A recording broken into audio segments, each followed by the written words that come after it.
Now, the CBS 58 Sports Zone with Scott Grotsky. Another beautiful day in the books here in South Florida, and if a trip to the Orange Bowl is the reward for a nearly perfect regular season, Wisconsin may never lose again. It's a completely different world than what it is in Wisconsin. That thin layer of snow and wind chills around zero, you swap those out for a beach party with temperatures in the 70s at the worst for the Badgers. The whole team gets a week where they don't have to worry about studying for finals, preparing for the NFL draft, or wiping the snow off their cars. Instead, all that matters in South Florida is the Badgers, the Hurricanes, and most importantly, one last week with their teammates. Just like the last few days that you would get with that group. It's not all fun in the sun for Wisconsin. There's still a game to be played, and it won't be an easy one for the Badgers. They're taking on the Hurricanes in what is basically a Miami home game. Wisconsin's top-tier defense matches up against an offense that can score from anywhere on the field.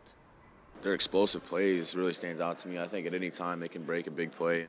Let's switch it up to basketball now. The Bucks trying to bounce back from Tuesday's disappointing loss against the Bulls. Jimmy Butler and the Timberwolves in town. That means Butler returning to his Marquette roots, coming for a home game at the Bradley Center. His Timberwolves grabbing a 20-point second-half lead. Seems like a win's all wrapped up until Giannis activates Greek Freak mode. A few thunderous slams help Milwaukee chip away at the lead. They're down just one with 2 minutes left as Eric Bledsoe steps up in a big way. A team-high 26 points lead the charge for a massive comeback win.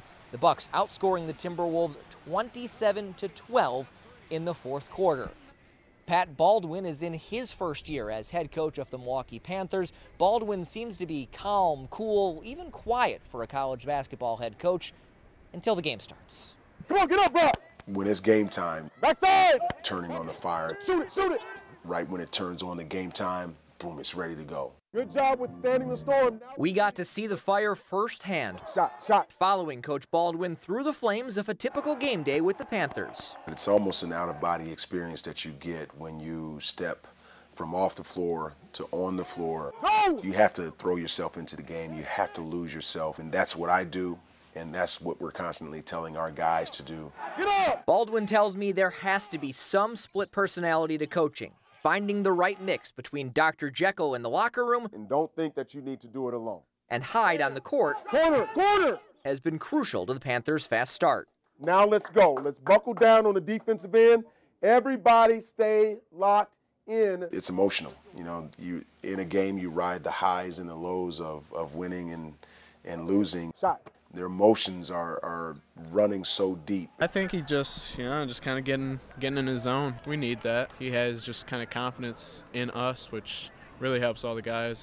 Milwaukee's on pace to double last year's win total with Baldwin leading the charge. This is everything that I've asked for. We're going to win this game, but we can't be afraid of the moment. Baldwin and the Panthers lost to Oakland today. That drops them to 7-7 on the season, but considering this team had 8 wins in all of the regular season last year, not a bad way to end the 2017 campaign. The Badgers ending the 2017 campaign in South Florida, I can tell you for sure, not a bad way for them to end it either. That's it for sports. We'll be back in a minute with a last look at your forecast. It's a little colder than it is here.